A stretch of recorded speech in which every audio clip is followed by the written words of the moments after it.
All right, folks. Welcome to tonight's installment or today's installment or whenever you're listening to this installment of another GD podcast. I am joined tonight with Mr. William Righter. He was at the Still City Safari NRL Hunter match this past weekend and was able to secure some hardware. I unfortunately wasn't able to make it to the match, so if I can't do the interview in person, I might as well do it over Zoom and get the word or get the information out to the listeners and still be able to cover the matches. So, William, thanks for joining me. We've shot together a couple of times. Always a good time. So, tell me a little bit about yourself. How long you've kind of been shooting long range, and then specifically NRL hunter stuff. That's what this is about. Yeah, man. Thanks for having me. So I started shooting competitive rifle stuff at the end of 2019, like with the QP series, quantified performance gas gun stuff. Okay. And then I shot that for 2020. Then I ended up getting mobilized to Poland for a while, so I didn't shoot anything mostly in 2021, that and COVID. And then moved to New Orleans in the end of 2022. And then I got into NRL Hunter. January of 2023 was my first match. I flew out to Arizona to shoot the Ghost Hunter match, which is always the first match of the year. And I just kind of got the bug bit. And yeah, so this will be my second full season shooting NRL Hunter. Okay. And so you said 2023. So basically last year was Mm-hmm. your first year doing it. Um Yep. what's what do you think the biggest thing that you've learned from your first season or your first match to this most recent match that you shot? Uh, it's not necessarily a shooting game as much as it is a gear management game. I tell people that it's probably 65, 70% gear and time management, in shooting maybe 30% of it. Just kind of like real hunting, it's a lot of it is the prep work to get there, and the actual shot is generally pretty easy. There can be some challenge to it, right? But it's not the hard part of the whole thing. Okay. Did you shoot the Ghost Hunter this year? I did. Yep, I shot it this year. Yep. Okay, so don't if I'm not mistaken, you said there was some generally the shots aren't necessarily difficult, but the match director can Mm-hmm. throw one in there. Don't they throw like a coyote super far out and then like it's kind of like a bonus target for shooters if they find it from a stage? Yeah, so what they do is they have I think it's like $20 buy-in or something like that, and all the proceeds, if nobody gets it, goes to the Soccer Foundation. Okay. If somebody finds it, they get one shot at it, and if they hit it, then I believe they get half of the proceeds, and the other half still goes to the Soccer. Okay. But I'm not 100% sure on the 50-50 part. But I know that's been going on 2 years now. And last year, I don't think anybody even found it. This year, like three people found it, but couldn't ever get a good range on it. Is my understanding. I could be wrong on that. But yeah, to my knowledge, I know for sure it hasn't been hit in the last 2 years. Oh wow. Well, at least they're getting some money donated to Yeah, their and they charity. don't tell they don't tell you where you can see it at. You can see it from multiple stages. So say you saw it on stage 10, but you didn't have time to shoot it. If you can remember where it is when you get to 12, 13, or whatever, you can shoot it from there too. Or say you saw it and you're too far away, you're like, oh, well, I know if I go down this ridge line because that's where the stages are going, you could wait till you get closer to try and shoot it. Because once again, you only get one shot at it. Oh, okay. One shot through the whole match, not per stage. Yeah, one Okay. shot through the whole match is my understanding. Okay. Interesting. So you went out to Arizona and shot, and then you just shot this one, the Steel City Safari, and that was Mm-hmm. in Vance, Alabama. Looked like the weather was a little wet and a little muddy, some overcast, a little bit of rain. Tell me about the actual range that you guys were at, because that's not a normal rifle range, if I understand correctly. They don't have PRS matches there. I think they do more of the sniper and team matches at that location. Yeah, so it's a really unique venue. It's about 30, 45 minutes east of Tuscaloosa. Um, and yeah, they mostly do the team sniper type matches. fine range and engage type stuff. Really great venue for that. Lots of good elevation, which is kind of hard to find in the southeast like this. But we were probably shooting some, I'm gonna mess up thing, 15 to 20 degree angle shots on some stuff. Okay. So it's pretty good angles. They don't do any PRS stuff, and I don't think that's anything against PRS. I just think that just they're a relatively new range to hosting matches. Okay. This is their first national level match, and going forward, they're supposed to be hosting NRL Hunter 1 day matches like once a month, starting here in the near future. Okay. So, Fantastic. yeah. Um, how was the range laid out? Was this a lot of rucking? Was this the traditional square range that we find in the southeast? I see you got some Bayou Ballistics hardware up in the back. Was it similar to Bayou Ballistics where it was a very square range, or was it um, more open, more laid out to where you actually had to ruck or actually carry gear from uh, location to location? So it's a mix. So there was 2 stages on like a square range, so to speak. It's all a UKD range, but yeah, there was 2 stages there. But then the other six, because we shot 8 stages each day, the other six were up on a ridge line, and the hike wasn't crazy. It wasn't one I expected because I had not been up that ridge line before. But it wasn't nothing ridiculous. Nobody dropped out because of it that I'm aware of. Nobody needed hiking sticks. It's, 2 hills that are, I don't know, probably 200 feet in elevation kind of thing. Like Okay. it's not horrible. But it's definitely there was a slight physical aspect to it, but nothing that was unobtainable. Okay. Awesome. It's not mammoth. It definitely is not like that. It's not mammoth. Yeah, not mammoth. Fantastic. So as you shot this match as an RO, so you shot everything on Friday, all 16 Hmm. stages on Friday. Did it rain on you guys on Friday? No, we had better weather as far as precipitation goes, but I will say that we had more wind on Friday. So it Okay. was sunnier and drier because it didn't mist at all. We That's a lie. We had like a very fine sprinkle like twice, but it was just enough to like, is it raining question mark? Yeah. Do I But we pull my rain definitely gear had, out? it wasn't even that much. It was one of those like, did somebody just spit on me while they were talking, or was it like actual rain kind of question? But we definitely had probably 5 more mile an hour wind. Like there was definitely some 10 to 15 gusts kind of thing, but it was never a steady wind. And the ridge line that we were shooting for was all covered by trees, so we couldn't really feel it on the shooter. You have to look down range and see what's going on. I would say every shot that I missed this weekend, with the exception of one where I just had a bad die, they were all just bad wind calls. Okay. Um, Everything I was able to get super stable, steady. It just I made a deliberate effort to make a good wind call, and when I pulled the trigger, it just was not the right call. okay. And then, um, so fair to say, better conditions for the shooter on Friday than during the actual match Saturday and Sunday. Um, it depends. Like, would you rather have wind or would you rather have a slight drizzle? Because it wasn't ever a heavy rain even on Sunday. Okay. It was enough rain that yeah, you put on some rain gear, but you didn't get soaked. And you were able to see what the wind is doing because it was pushing the rain. So it's a pros and cons kind of thing. Okay. Well, I asked that question to ask, there's always been the big debate of, ROs get to shoot the match 4 points Mhm. for prize table walk, everything like that. I was trying to bait you into saying the ROs either had it easier or the shooters had it easier. Which one you thought, coming So coming from the RO perspective? Because and I've RO'd that's and always I've the shot them. debate. Yeah, and I've RO'd and shot them. Like in Arizona, for instance, the ROs had fabulous weather. Like there wasn't a wind there at all. And then Sunday it rained on us. But the thing with that is, one, anybody can RO to sign up to RO, right? Like that's a choice. Like I RO'd one because it's closer for me. It's like a 6 hour drive. It's free if you RO it. But anybody can sign up to RO.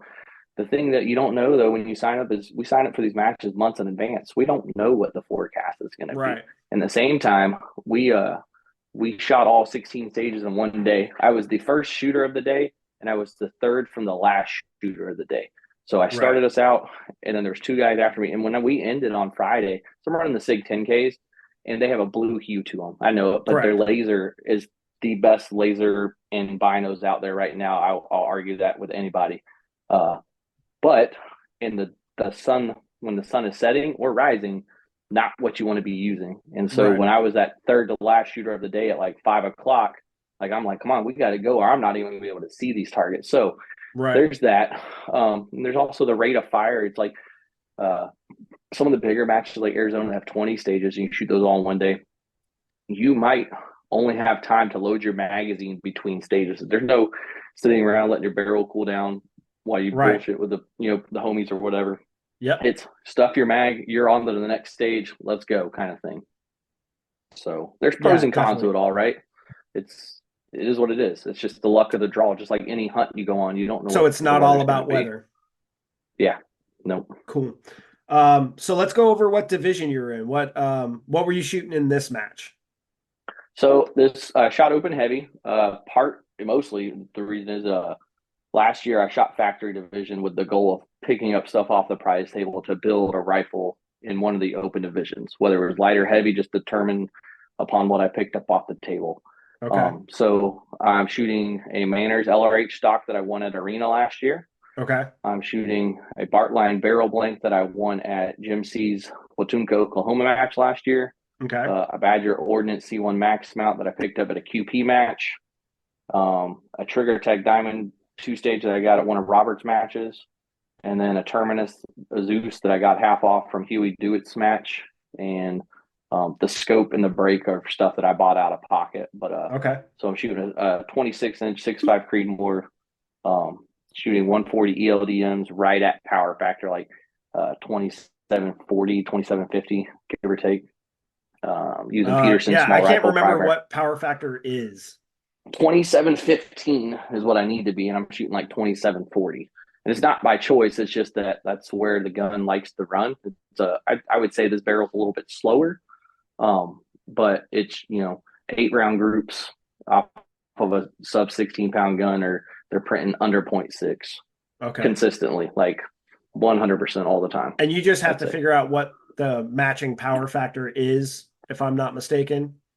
So grains times velocity, and then you just have to Well, meet. yeah, yep. So for the open divisions and teams, you have to meet a power factor of 380,000.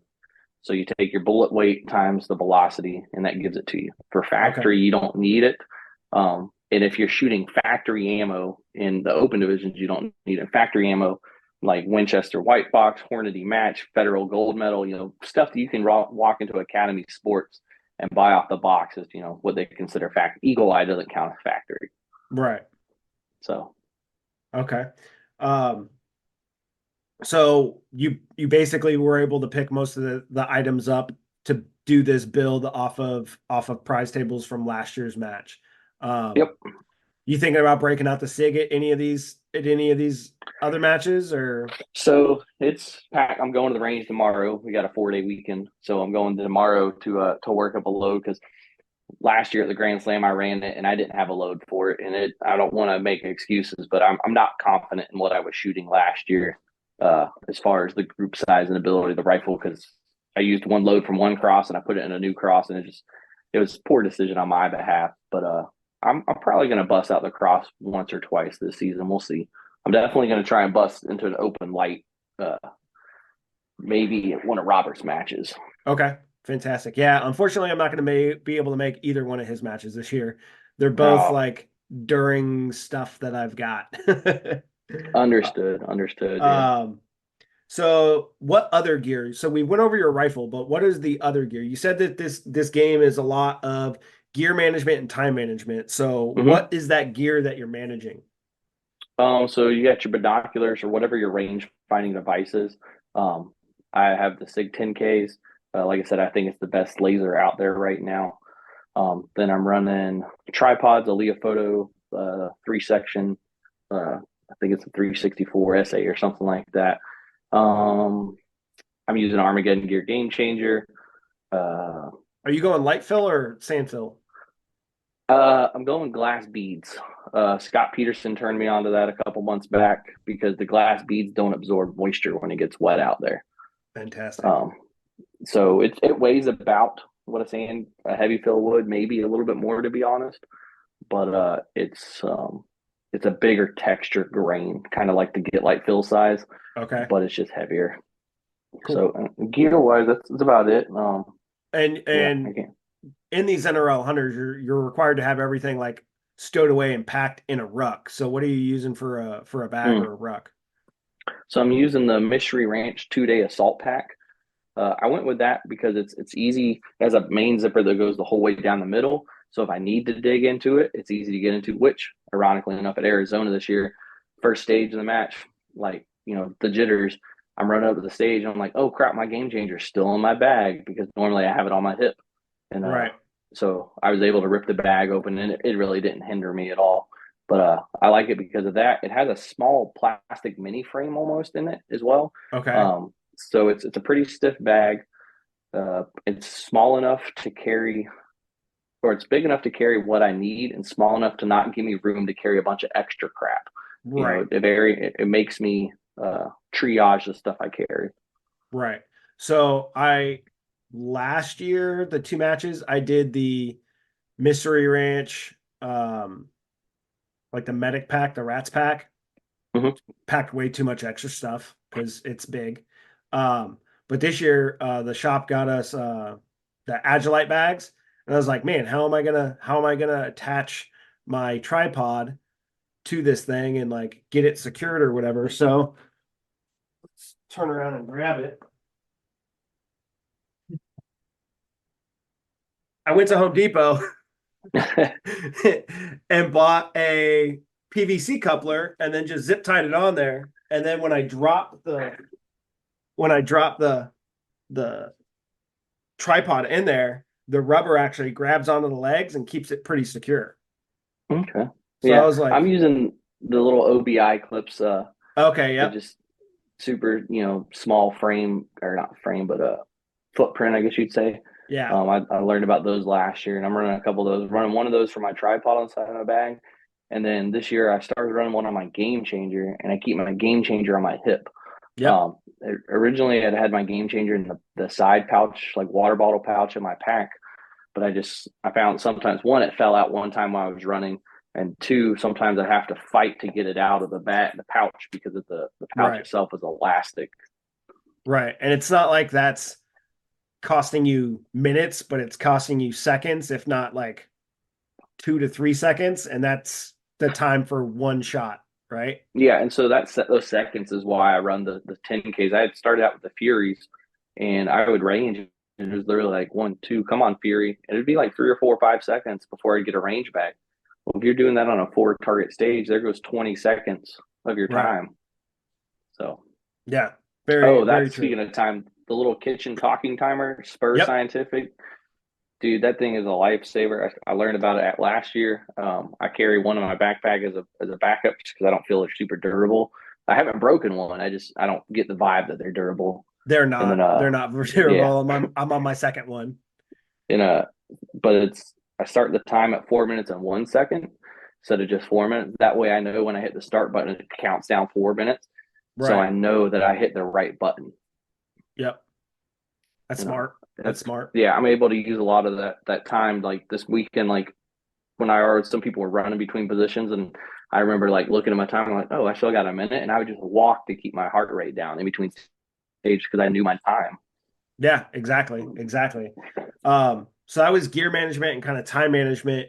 Um, with that, we know that this is like a 65% gear management stage. Was there any stages where you messed that up or could have gone better for you? Excuse me.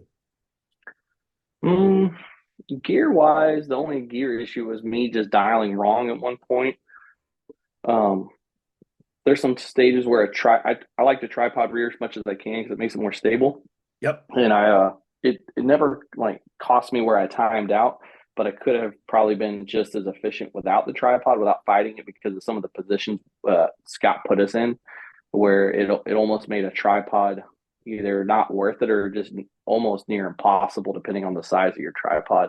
Right. Um, So I Gear saw some of wise, the though, pictures where you guys were like super, super low on that set of rocks, and a lot of people like bagged oh it, yeah, right? yeah, I hmm don't know what any of the stage descriptions were. Like I said, I wasn't there, but I assume you had to change positions on that rock or on that set of rocks. But on the yeah. There very was far right, it was a very low position. And all the pictures that I saw, guys were just bagged down, gun on the bag in the prone, but they kind of seemed to be shooting upish hill.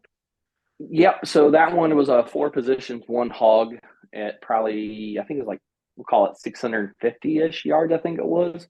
Okay. So it was a rather forgiving wind target side width wise. Um, but if you, so I shot it bag front. No, I shot it bipod front, bag rear, Okay. because prone is always our most stable position. So anytime you can try to emulate that modified prone, always do it. So take the few extra seconds, because I don't know if you looked at the actual scores, but I only took third place by 1 point.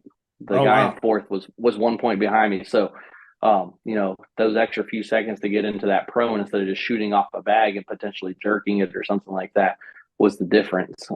In this case, the difference for me was actually the vortex impact, is what saved me that 1 point on a stage. Okay. So So, you were running the impact. You were using yep. binos and an impact.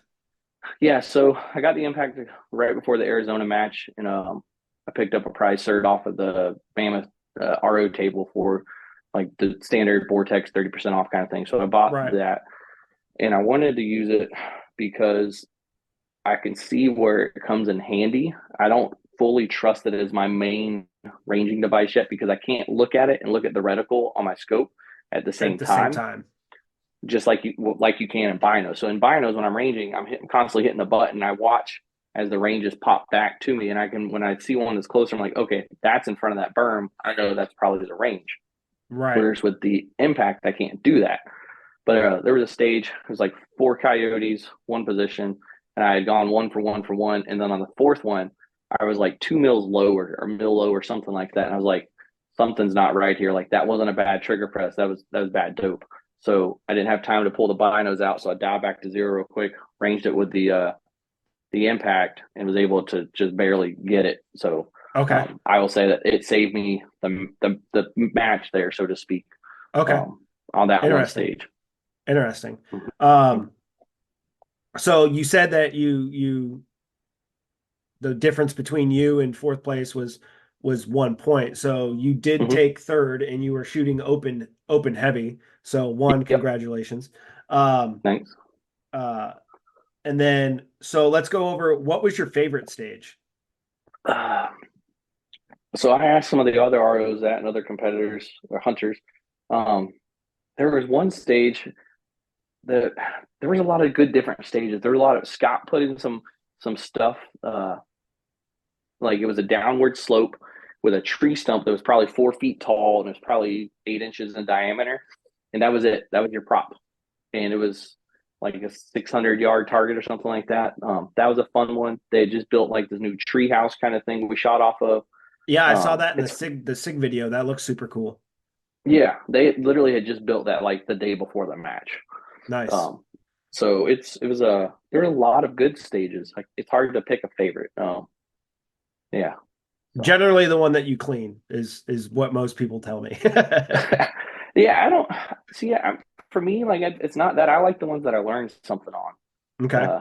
I like the ones where I learn, um, whether it was a new position or a better way to attack that stage or something like that. I like the ones that I learn on. That's, to me, this game is a challenge and it's Right. problem solving. And so I like to think of unique ways to challenge to save that. So here we go. Now we're talking about, there was a stage, the Humvee trailers, like the single axle Yep. small The trailers that are M110s. like, Yeah. yeah, like 5 feet by 5 feet or something. You had to shoot out of the corners in the back of it. So Scott had tape in the middle, and you had to be like, it was like 8 inches from one edge and 8 inches from the other, and you had to shoot two different turkeys from the right side and two from the left side. Well, I'm a right-handed guy and I'm a bigger guy. I didn't even try to think about just sitting in between the hump and the back. So what I did is I grabbed my tripod reader, and I laid on the outside edge of it like Superman. It looked awkward as hell, but it worked. And so There I you like go. those weird positional type stuff. That was probably my favorite stage. Now that we talk more about Okay. And then what's the stage that you want back? Say you didn't do good on it, it. or you dropped there one was off of that coyote. What's the one you want back? there was a cattle gate up on the ridge, and I won it back because I dialed 1.9 instead of zero point 0.9. And Ooh, yep, that'll do yeah, it. and as soon as I shot it, I was like, that dope's off. I didn't think anything of it because it was a cattle gate. I thought, all right, well, maybe I just wasn't stable. So I sent another one, and then it went to the same place. And I was like, okay, something's off here. So when I go to dial for the next one, I realized that I'm like not on the right dope. And so like I immediately realized what it was. So that stage was fun because now I learned that on your first shot on something, if it's wrong, check your dope before you send it again. Yeah. That's what I Okay. took away from that. So Yeah, that's good. That's a good aspect of it. mm-hmm. And then overall, you shot a bunch of these matches. How was the overall match? Like, um, was there any wonky stages? Were all the stages pretty accurate to what we come to expect in a hunter match? Um, Yeah, like there was good nothing facility, gamey. good.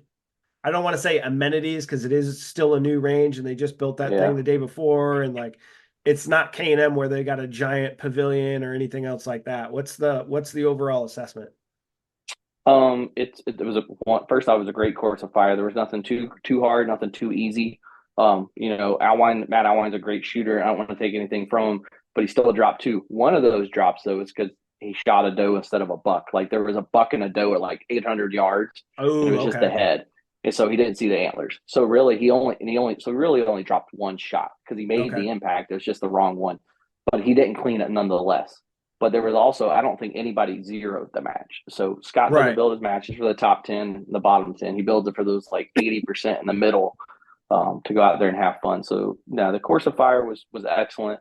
Facilities, they had lunch every day. They had water everywhere. There was porta potties, clean porta potties. Um, it is a newer facility, but like John Cuckler, the property owner, is putting so much work into it. He just had more fresh gravel put down there. I was out there, I don't know, call it 3 4 months ago for a class, and he's improved it just since then too. Like he's constantly putting improvement into the place. It's his Awesome. baby. Okay, so it isn't the first time that So you've shot there, but it is the first match you've shot there. yeah, so when we did the class, I never went up on the ridge, so I didn't Okay. know that stuff existed up there. I was just on like the square range where everybody checked in, kind of thing. Okay, fantastic. Yep. So let's talk about your sponsors because I know that you got a few of them. You got some affiliates, some things like that. So Mm-hmm. let's throw that stuff out there. So Leofoto, they're here in the local to me in the New Orleans area. I work with them. We don't have any type of agreement, so to speak, but we work together. I am a dealer for them, and then like the tripod I'm running right now is one of their newer prototype ones, and I really like it. I think everybody will too when it comes out. It's a 36 mil, 3 section, so it's just tall enough that you can see off of it kneeling, but it's not too long to be cumbersome through the woods kind of thing. Okay. Um, P- Peterson Cartridge Company. I haven't signed the paperwork yet, but it's coming soon. Be an official sponsored shooter of theirs. They're out of Pennsylvania. Outstanding. I started their brass, picked them up off a prize table last year, and just one thing led to another. Working with them, and they're great people. They're a smaller company, but they put out some excellent brass. Yeah, It's all I've been running I'm for the running last Peterson two in years. my BR. Nice. I've got some dasher on order. We're gonna try and get more into some of the PRS stuff, but we got a baby due in May, and the time to shoot is just going to be limited really to one series because there's nothing within an hour or two of New Orleans. Everything's 5+ hours for me here. So Yeah, exactly. um, that's really about the only sponsorship And then you kind of sponsor that I got right yourself now. too through Yeah. RTR Precision, right? Yep. So RTR Precision is a small LLC. I started as a way to I didn't know anything about business. Started as a way to try to write some of the stuff off, and then talked to an actual CPA. And it was one of those things. He's like, "Man, you know, nobody gets in business to lose money. Right. So I was like, all right, well, now I got to start trying to figure out what to sell. And so that just the relationship with Leofoto did it. And I guess also like in a vein of vanity, I don't really like to like use my name as a marketing type tool kind of thing. Yeah. So that's where the RTR came from. What does Just RTR stand William for? stands for right time writer. My buddy Matt, says that I'm always just happen to be in the right place at the right time, and I'd say it's probably fair. Just like I shot the grind last year with Robert Brantley, that's because I picked up a Manor stock at an NRL hunter match that he happened to be at. Um, Yep. so it's just being in the right time at the right place. I think a lot of it's karma. I'm a big believer in karma. I try to help people out. One, because it's the right thing to do, but two, selfishly, I think that it brings more good karma back to me. If I'm Yeah. just being honest about it, 100%. they always say it's better to give than to receive, but everybody likes to receive some of that good karma every now and then too. But you got to put it in. Yeah. And I definitely understand what you're saying there is, I don't, I don't consider myself a businessman, but like I've got a lot invested in the podcast stuff and the equipment and like all the travel and stuff like that. So am I trying to like make my podcast a business? Maybe, maybe not. Like, but probably the Yep. same thing that you're doing is find something that I can get behind and then at least be a distributor or something like that. And that's gonna, you know, take time and Yeah. XYZ. But yeah, like all the ROing that I do, like shooting or squad mom or all the 2 days that I used to RO and would travel just to RO, like when I like people obviously know who you are when you do that. Like that's Mm-hmm. why people will actually sit down and talk to me when I ask them to, is because they Yep. know that I'm doing it to help, not just to be like, what can I get or XYZ. Yeah, and I agree. It's just like any other industry. You got to pay your dues, kind of thing. Yeah. Always be your bigger asset than a liability. That's what I like to kind of live by. How can you make yourself valuable? Whether that's to your family or to a business or to your own business or just the industry, and how can you make it better for yourself and others? Yeah, for sure. So 100%. yeah. Well, bud, I'm gonna end this one and we'll sign off here and then we'll get this posted up in the near future. So hang on. Once again, guys, you're listening to another GD podcast. Super appreciate it. Go check out RTR Precision. Go check out Leofoto. Go check out Peterson Cartridge Company. Go check out the NRL Hunter. Go check out some of the matches that are near you. Get signed up and come out to one of these matches and learn. They do have a skills stage or a skills division where you're literally you get coaching on the clock. You get the ability to learn instead of just jumping straight into competition. So if this type of shooting sounds fun to you, definitely jump in. What you got?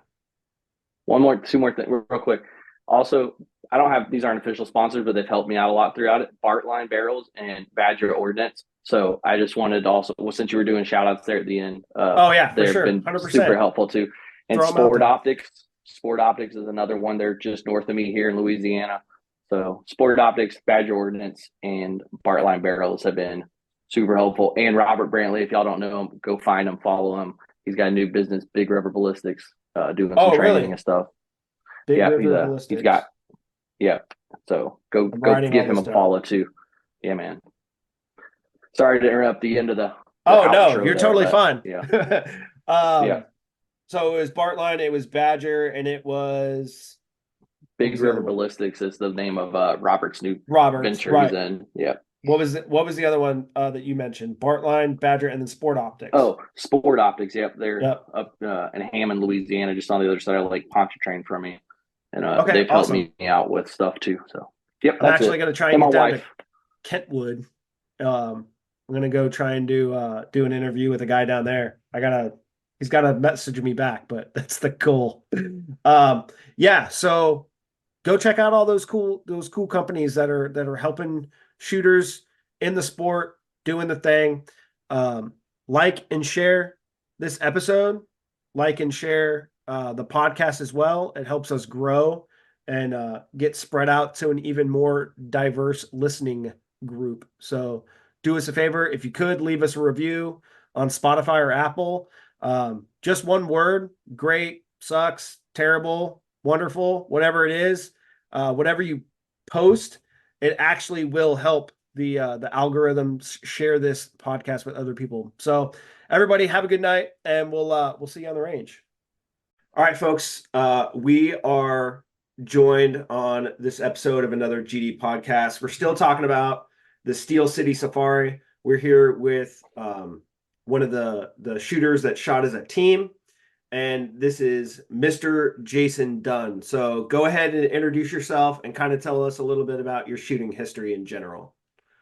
All right. Like I said, Jason Dunn from southeast part of Alabama.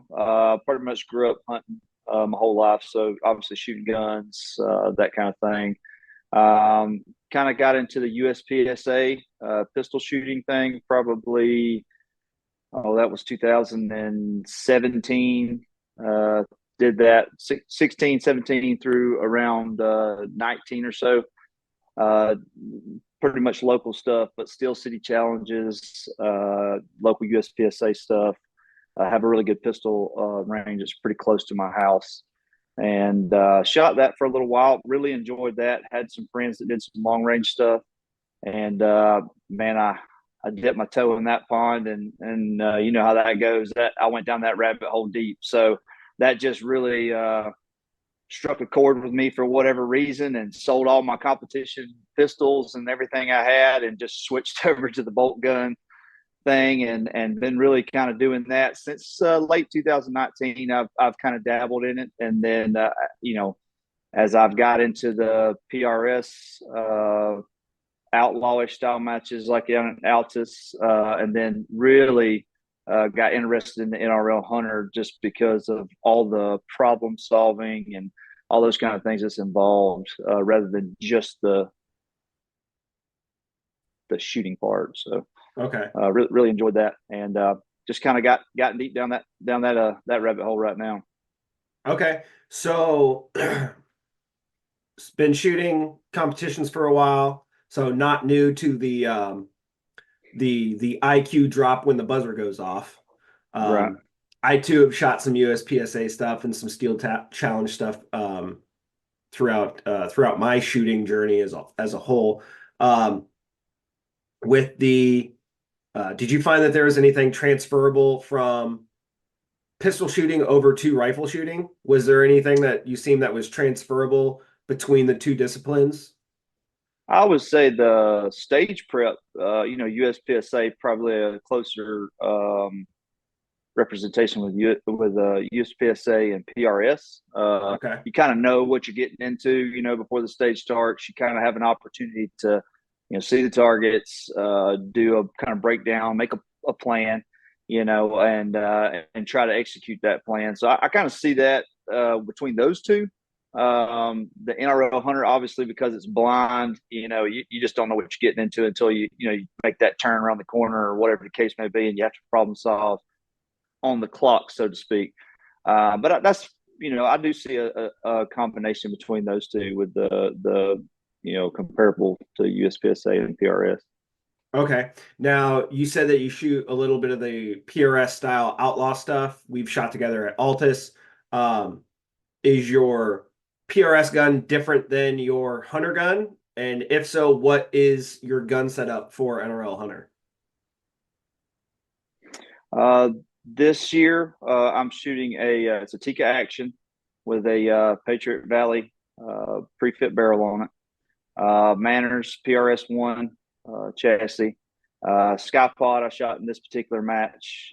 Kind of assumed that I would need a little bit of the extra adjustment. Yep.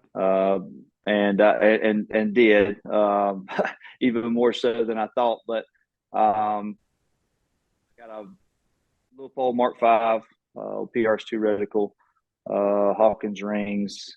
I'm sliding in there with my setup. Got a TMB brake. It's a little hit on the heavier end because I left the tuner on it.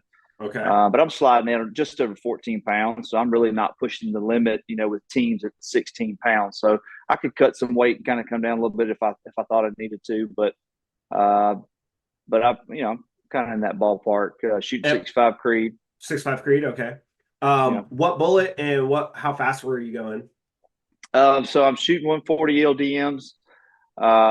She's cooking pretty good. My charge, I think, is pushing a little close to the limit, but I think they had me as the standard was like 2908.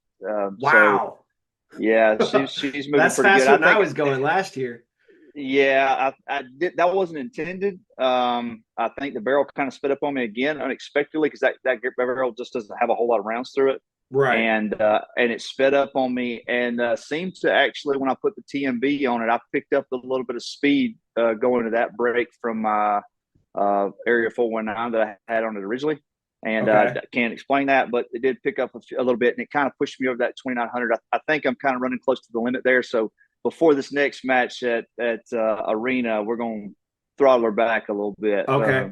Yeah, because you when I was talking to Will, he's like, yeah, your threshold's 380,000 for your power factor, right? You're sitting at like 406,000.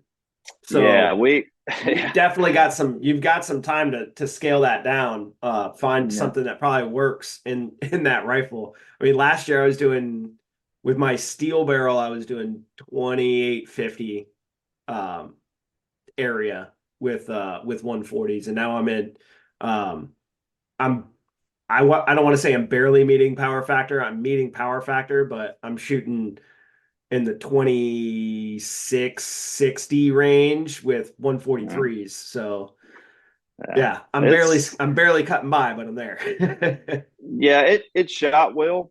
Shot really good.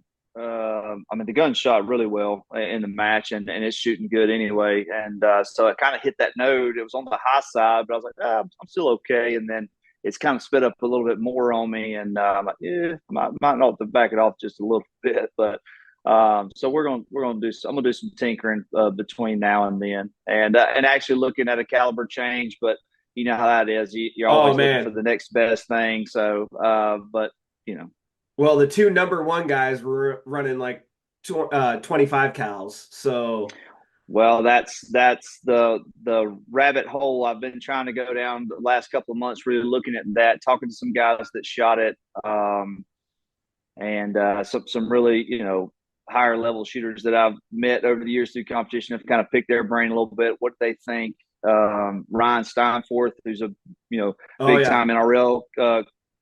He's won four different matches, I think, 3 or 4 different matches. Excellent shooter, awesome guy. I get to pick his brain quite a bit, Yep. and ask him some questions. He's been talking to a lot of people about the 25. So I've kind of looked at 25 off 47, 25 Creedmoor kind of thing. So, Yep. but anyway, that's we'll see how that goes. I mean, it's hard to beat a bullet that you're getting like a 330 BC on, right? If you're using Burger Right. like 135s, like okay, you're Mm-hmm. losing 5 grains, but you're going up in BC dramatically, and you can push those hard enough to get you back into power factor pretty easy. So, um, Mm-hmm. I I don't want to call it the gamer caliber, but you know, who Well, I knows? mean, in reality, we're trying to game this thing anyway. I mean, it is a game. We're trying to replicate, especially with NRL hunter, hunting situations as best as you can. And like with this past match, some things really crossed over, and I got a chance to see some things that I haven't seen before. Okay. But it's we're always trying to game it. So man, if I can come up with the next Yeah. thing to give me just a little bit of an edge, of some sort, then hey, I'll take it. Yeah, but you got like uh one of my good friends down in South Florida, he says, the caliber is $1,000 investment Absolutely. between brass, dies, bullets, if it takes a different powder, XYZ, Mm. you got an amp annealer back there, you need a new gauge for that, you need a new mandrel die, you need or mandrel piece, not necessarily the die, like there's so many, and then you need the comparator set and like all that little stuff like that adds up, and that Absolutely. comes out. I mean, if you're going to do it right, you want to have the right equipment for sure. So real quick before we get into the other gear that you said that you saw some things or some things that were there that you kind of learned from. Can you touch on those real quick? And they're kind of gear related, but the shooting downhill, there was a lot of, you know, most of the ranges that we've shot at here, Arena, Altus, all this kind of thing. These are typical flat ground, type matches. And we just don't have a whole lot of terrain here. So there we were up on the side of for Alabama, it's a mountain, but for Right. everybody else, it's a hill. So we hiked up on this hill. So you really realized where bipod height and things such as that, tripod deployment, those kind of things were really, really important. And it made you realize, like my partner, he struggled a little bit with the bipod that he had and getting enough height trying to shoot off his belly, Mm-hmm. So kind of figured out those kind of things, and being given those problems, it gave us some things to work on gear wise. Okay. A few things to take into account when that you're going to have some sort of elevation issues like that. And most of it was all shooting downhill. We didn't really shoot uphill much, not at much enough to speak of. But the downhill part, that was a challenge that I've not seen before, and you just don't know how to tackle that. As old say, you don't know what you don't know. Right. So when we first started out, there was a couple of shots that were at a fairly steep downhill angle, and he was struggling. And I didn't know how to help him. I didn't know what he needed. Right. Obviously, as the match went on, we learned things to do to try to get ourselves off the ground and use our gear effectively. But to begin with, I didn't know how to help him. So it's kind of, you feel helpless because I could see him struggling, but there's not much I can do for him at the time because I don't want to make it worse. Right. So I just kind of backed up and tried to let him solve the problem. But that was a really big thing there that I've never seen before. And it was really just that shooting at a downhill angle. And it causes some problems with that kind of stuff and some other things, ballistics wise, on the second day that I had not encountered. So that was a good opportunity and a good learning chance to learn and kind of figure out some new problems.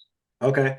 So what was the other gear that you were using? So as Will put it last night, this match is like 65 to 70% of gear management and only like 30% shooting.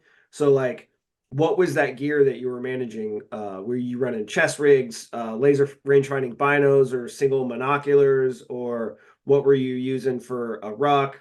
Fill in your bags. Like, what was your guys' setup?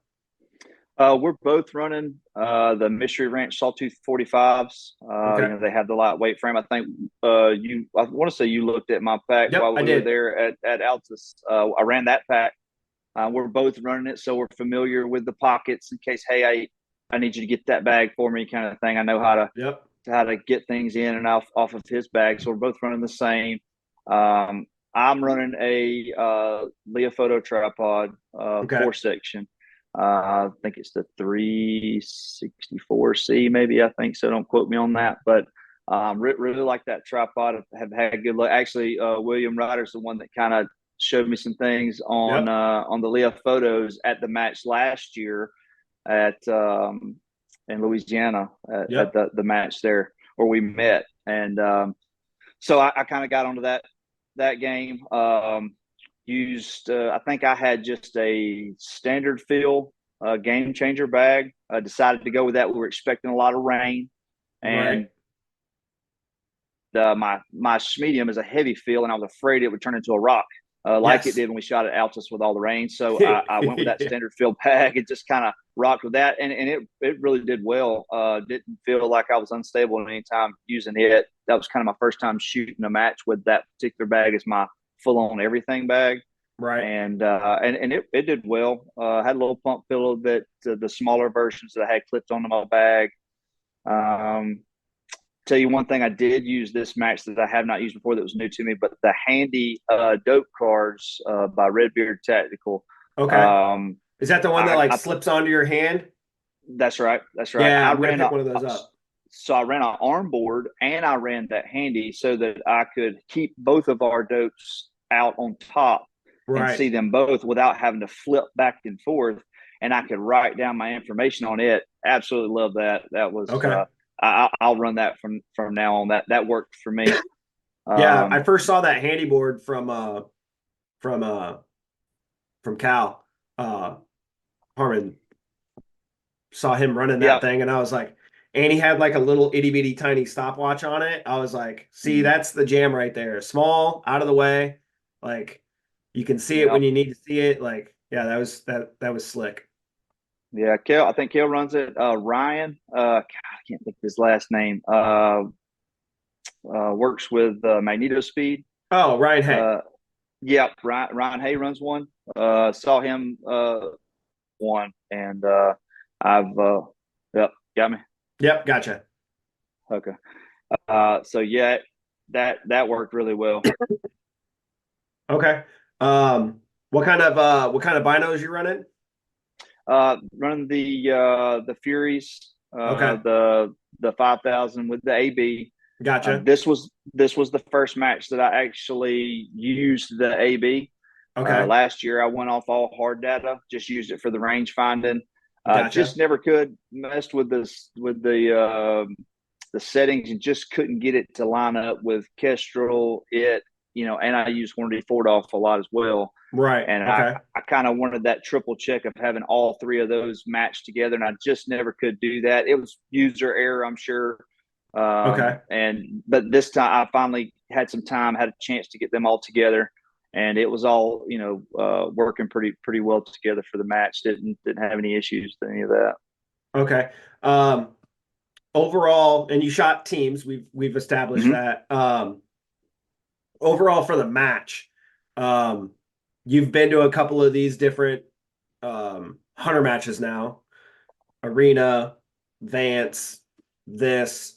What was your overall impression of the match? To my knowledge, they've never had a hunter match there before. They don't have PRS there. So, what is your overall thought process of how the range, not necessarily how Scott did with the range, but how the range stacked up to other venues, and then how did Scott take a range that previously doesn't do these type of competitions and then was able to utilize it for the NRL hunter? It's an absolutely beautiful range, set up really good for a NRL hunter. It's to be honest with you, it was kind of almost made for it. It's very Okay. wooded, remote. I could see it more so for that than PRS. I don't know that you Okay. couldn't run PRS on it, but NRL hunter seemed like it was really. It's a really awesome venue for that.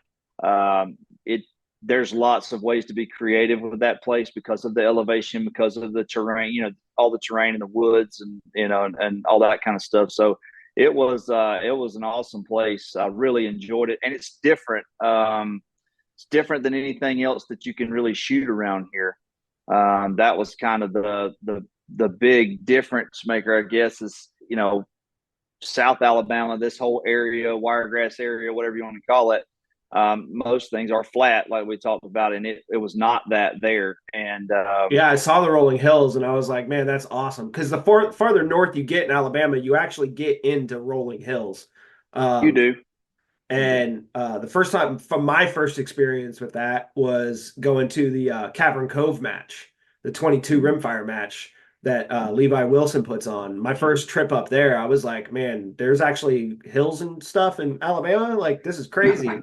Um, Super beautiful range too. But yeah, Yeah. I was super bummed I wasn't able to make this match because there it looked like such a after looking at all the pictures that were posted, I was like, man, there's some uphill, there's some downhill, there's some, definitely some terrain use, like shooting in between the cross of that tree, like Mm-hmm. in the V knot, like just some super interesting positions that you had to engage some targets from. So that was super cool. But overall match was super good. Like it's not super built up like a K&M or an Altus where they've got giant gazebos and Mm. all this other stuff. It's more of that it's out there, it's flat, there's a firing line, and this is what we got to work with.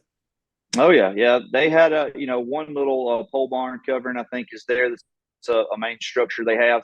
But other than that, it's just some gravel parking lot and roads, which is, I mean, it's really well kept, and it's just kind of, hey, this is some nature here. You can do with it what you want. So they've kept it as raw, I think, as you possibly can, and have it usable for a range, which is good. I like to see that. And you're sitting back off, man, from the paved road. It's got to be close to a couple of miles off the paved road that you ride on a dirt road back to this range.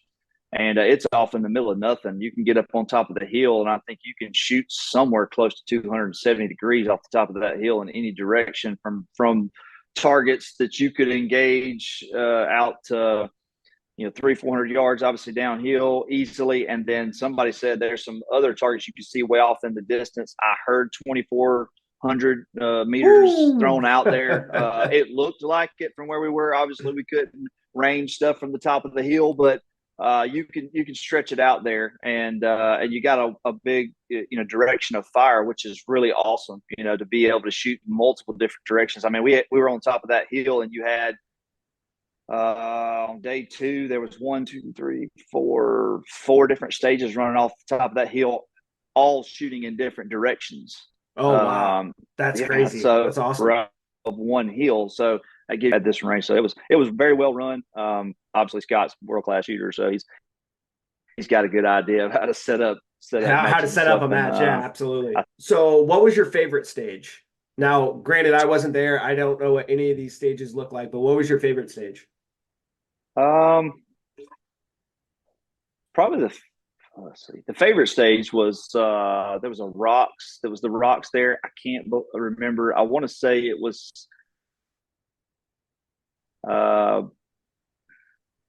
Will said it was a hog at like 600 and change.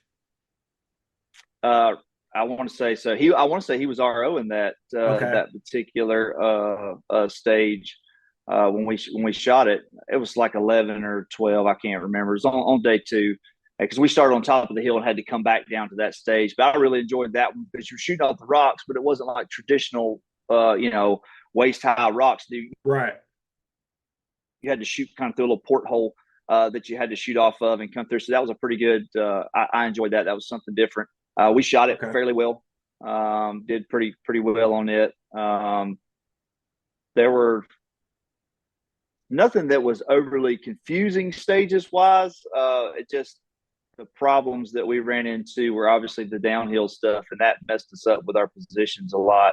Okay. And there was a few that threw us for a loop. So with that, what's the stage that you want to get back? Like if you could go back there and reshoot one stage, what would that be? So we started on stage 5 on the first day, and then we went to stage 6, which was going up that hill I was talking about. You're not quite at the crest, but you're just up it.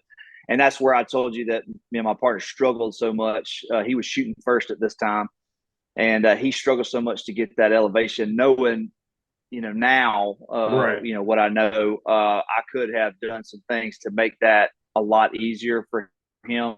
Okay. The first target, he just could not get that. And I never got to even fire a shot on that particular stage. Okay. I think, I want to say he wound up getting a couple of impacts. So we really flopped on that stage. But I think what kind of really gets me is the fact of, like I said before, watching him struggle and not knowing how to help him. Right. And that's kind of a helpless feeling, and not knowing what to do to help him. And now I do know if I had that back, I think we could at least do a better job of managing the gear and getting a good opportunity to get some points and make some good shots. So is he trying to shoot off of the bipods, or like would you have switched to a shooting off the top of a tripod, or doing like trying to get his bipod as high as he could and do like a seated with a tripod rear? Like what would you do different in that case? Well, that stage, the first position, you had to actually shoot between. They had 2 stakes that were there, and you had to actually have your barrel in between those stakes. Now they were off the ground a little bit, but it made it where you couldn't just throw it on a tripod standing and just go. They had to be between them. But ours are obviously frame packs with those packs, and knowing now, I would have thrown our pack up in front of him, let him lay his rifle on it. He could have sat from a seated position. Right. and shot that first position very easily. Put a pump pillow in the back, or I could have handed him my tripod for a tripod rear. Could have made that work very easily. I believe we talked to Scott about that stage later, and he said when he proofed that stage, he did it with a bag. He shot off of a bag. Right. So knowing that now, that could have been something that was quick. Wouldn't have had to really set up a whole lot. He was shooting an Atlas bipod, Okay. and at the angle that we were shooting for that first target, all the way up with that wouldn't have got him there. Yeah, exactly. So it was still, he was just kind of he just couldn't get it right. And so having that would have been, good information to have at the time. I feel like we could have done a little better. Right. And you were running, what kind of bipod were you running? I have the Skypod, but I had the standard pull. So Okay. it's, it's not the PRS, the short one. It's kind of in between it and the double pull. And it was plenty enough when I actually This got guy. There you go. That's it. So it actually would get me high enough, and I could do just fine. And I kind of knew what I needed to do after he had gotten through that little problem. I Right. just by the time he got through the last position, because it was one target, 4 positions, and the other 3, the way you worked up the hill wasn't so bad. I kind of had the problem solved, obviously, with being able to have some time to think about it, and my bipod would get high enough, but I didn't have time to actually close the bolt and squeeze the round off. So Right. Yeah, that's definitely frustrating. What would you say the biggest, like, if you had to take 3 key takeaways from this, what would be those three main learning objectives that you guys hit, or that 3 big learning takeaways that you got from this match? Uh, Being in Southern Alabama and not getting a lot of opportunity to shoot up or downhill, I'm sure that practicing up and downhill shooting would probably be one of them. But what are your 3 big takeaways? yeah, obviously that just trying I would say obviously the first thing being the practicing the uphill, downhill, the angles as much as you possibly can. Don't go for comfort, when you're at the range and just shooting off standard barricades and things such as that. Trying to create those kind of problems since we had so much trouble with it. Trying to be creative with my gear a little bit more. Okay. There were things that, like shooting off the pack and things, we just don't do that much here. Right. Out west, guys, they probably think, man, shooting off of a bag or things like that, that's just commonplace things, but you just don't really do that hunting here, or really in any kind of shooting much. You just don't have to do that. So trying to come up with creative ways to use the gear to solve the problems, not just gear management. I think of gear management a lot of times. I think I've fallen into the thing of hey, deploy your tripod quickly, get on glass to start looking quickly, make sure your bag is readily available. Those kinds of problem solving, or gear management, if you will. But not just that, but hey, you have these things. How many ways can I use them to solve the problems? And that's what I like so much about the NRL Hunter, is the fact that I got an opportunity to shoot something like that, and it just gives you an eye opening on what you think you don't, and new ways to use gear, and try to use it to your advantage to solve some of these issues. Communication is another thing. We've only shot one other match together other than this one at the Guardian. Okay. I think as a team, I think that is probably, other than gear management, I would say obviously communication, I think, is the next most important thing that you can possibly do as a team. We're still working out the kinks on that. I think we did a lot better with our targets and being able to walk each other onto targets as we found them, and things like that. But you can always improve on your communication. So that would probably be the third thing, is really focusing on that communication and getting better and sharpen our skills on that to be a little bit more effective. Are you guys near each other? Can you guys like go out and practice those things? We are, to a degree. We're probably, as far as we live, about 35 or 40 minutes away from each other.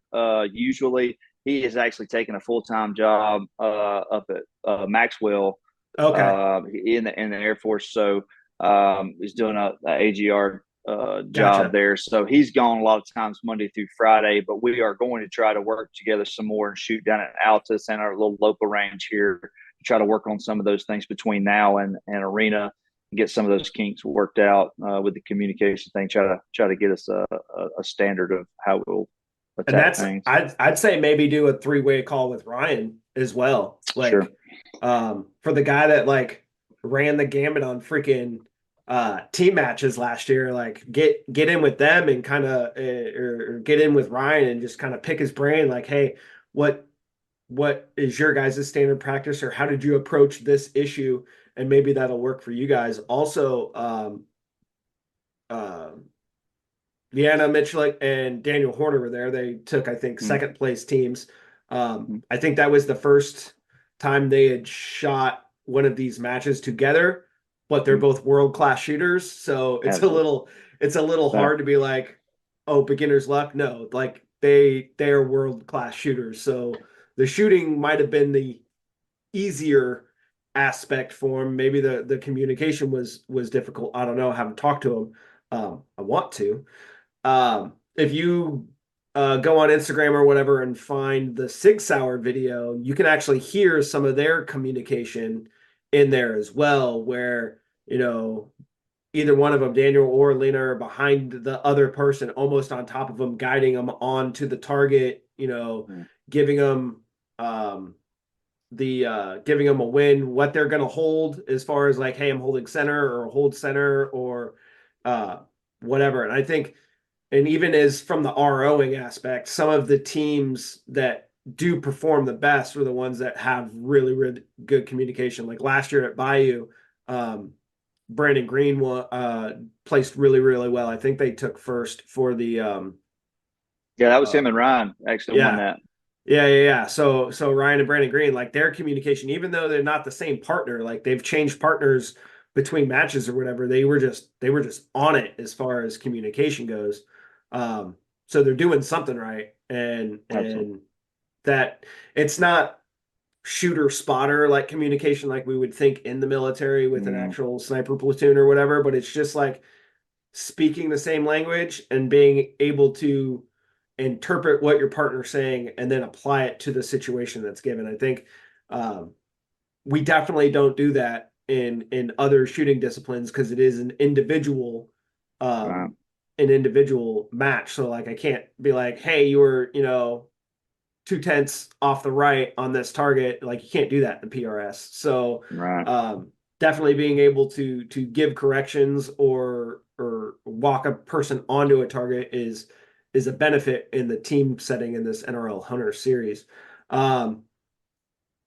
Any other thoughts on the match as a whole? Like, were you able to score anything sweet off the prize table? Like, we don't go to these matches for the prize tables, but the sponsors definitely throw some awesome products on there and show us some love. So what were you able to get off the prize table?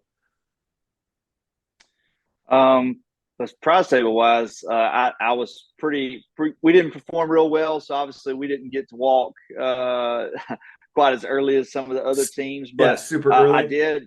But I actually did at the time. I think my partner he needs another tripod. He was able to pick up a 50% off cert from Leofoto. I saw it and I was like, "Hey man, grab that cert." He was talking about needing another, trying to get another tripod. So he grabbed that, and I wound up picking up some new Leofoto. Leupold sunglasses because mine are absolutely smashed from using them at work all Oh, I the know that time. game. And so I was overdue for a new pair anyway. So I grabbed those. There was a lot of other things that were up there. And man, SIG went all out. They really kind of rolled out the red carpet. It seemed like from the other events that I've been to, Okay. really haven't seen a sponsor, kind of show up with that kind of presence like they did. So that was awesome to see that. They had a big tent, man, lots of spotters and binos and optics, and they had some rifles that were set up that you could shoot. Oh wow, Some of the yeah. new SIG Okay. crosses, yes. So they really had that going on, and got to talk with a few of those guys. Man, they were super awesome. And just kind of check out their products. It was really cool to see them kind of roll out the red carpet at one of these events, especially being rural. It wasn't easy for them to haul all this equipment Oh in yeah, and I the bet. gear and everything else. So that was pretty awesome. It looked like a lot of people showed out with stuff. Manners, obviously, Robert Brantley was there, so he brought some stuff, and I seen a lot of different really good things that were on the table. So that the sponsors kind of showed up for this event, which was awesome to see. So I think there was some pretty cool stuff that got picked up. Awesome. You got any shout outs, or you got any sponsors you want to show some love to, or companies that have been helping you out throughout your journey?